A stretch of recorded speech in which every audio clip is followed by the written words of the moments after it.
Yo, what's up guys, Dan here, and today I'm going to teach you a quick, easy and cheap way to create cinematic bloomed highlights in your video using nothing but your editing software.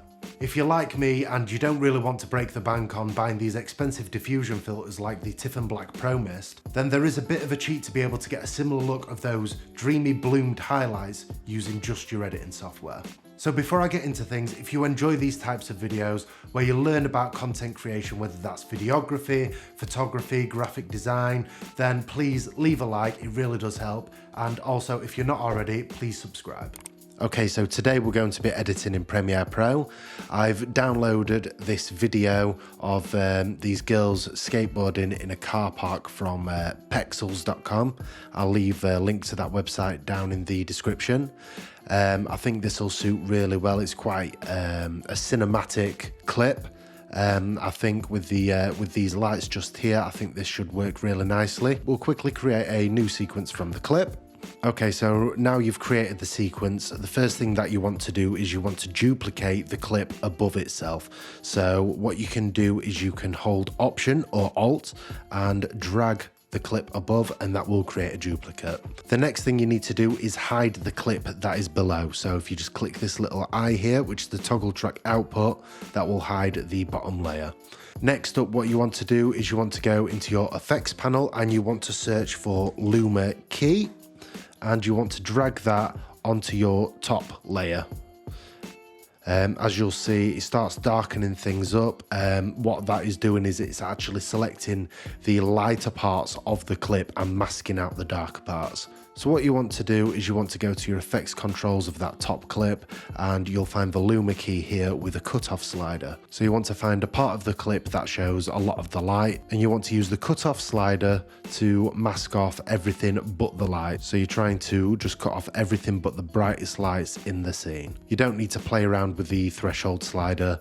That can stay at 100%. It's just the cutoff slider that you need to adjust. As you can see now, it's masked out everything but the highlights in the clip. So the next thing you want to do is you want to go back to your effects panel and you want to type in Gaussian blur and drop that effect onto that top clip again. So if you head back over to your effects controls, you want to adjust the blurriness slider so that you're happy with how much glow that light is creating. I think there's okay for now, but what we'll do now is we'll toggle this bottom layer back on so you can see how it's affecting the image. And I think that looks pretty cool. So if I toggle off the top layer, you can see exactly what it's done to the clip there. So it's really blooming those highlights and it's giving you that dreamy look that you get using diffusion filters. So if you want to go a little bit further with this, what you can do is selecting that top layer, you can adjust the opacity so you can really dial in how much of that effect you want.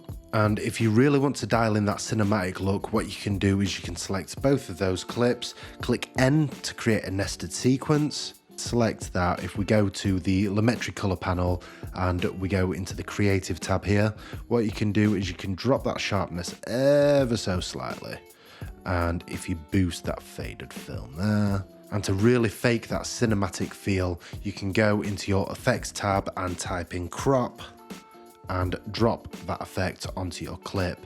And on the top, you want to type in 10% and bottom 10%, and that gives you that widescreen ratio look. So as you can see side by side here, that little effect has really given it more of a cinematic feel, and you've not had to break the bank by buying any expensive filters, and I personally think it looks great. And that's it. Thanks a lot for watching guys, and I really hope you got some value from this video. If you did, please leave a like, and if you haven't already, subscribe. If there's any other ways or any better ways that you guys know of doing this trick, then please leave a message below and let's have a conversation about it. Cheers.